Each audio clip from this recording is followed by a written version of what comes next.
whole idea is about, how to connect the land, water, and people, which at the moment are disconnected completely in the context of urban renewal. That's the whole idea.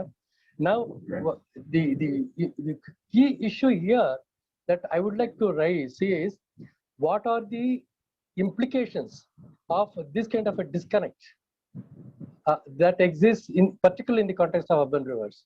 Land, water, and people, these are disconnected. And what are the implications?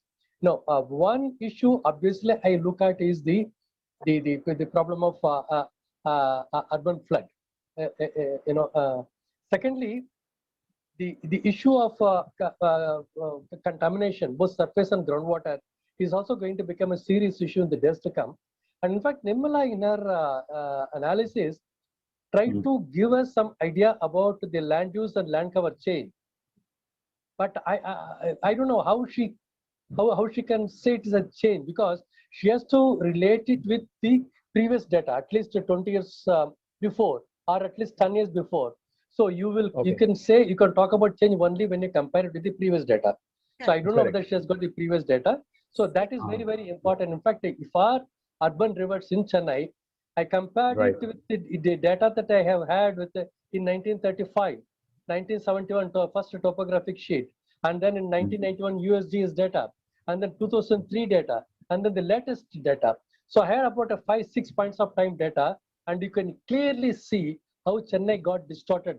Its whole hydrogeography is completely distorted, not just the land and the complete with the water and so on and so forth. And in fact, in this context, I would like to also bring to the attention of Nirmala that the urban rivers in the upper reaches like Bangalore is completely different. Its characteristics are completely different compared to, say, for instance, urban rivers in Chennai, which are close to the sea.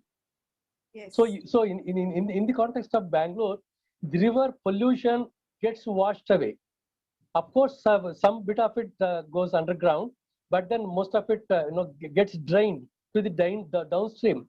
Whereas in the context of Chennai, it gets stagnated.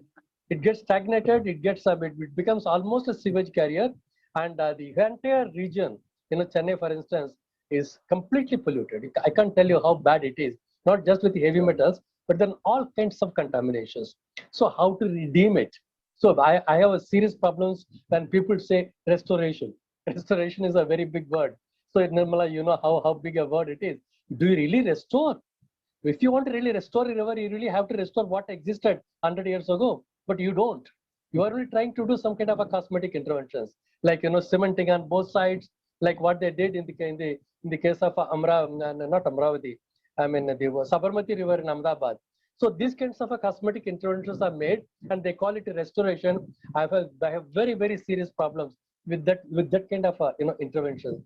So therefore, having said all this, I would like to really suggest to Nirmala whether she can do some idea about what is the kind of distortions that have taken place in the urban space, in the hydrogeography, in the hydrological pathways, and in the urban drainage system.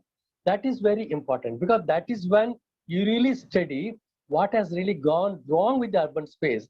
And you know that in Bangalore, the surface runoff is close to 95%, 96% when the rain goes.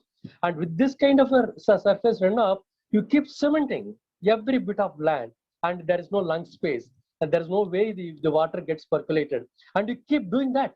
Therefore, it is very important for us to establish that fact, how to prevent surface runoff, how to conserve water, how to redeem your groundwater storage situation so that you can reduce the contamination to a large extent. I think this is some of the issues. In fact, Anikal Basin as well as Arkavati, both are in a very bad shape. In fact, the 15 pharmaceutical, the biggest one is a Biocon.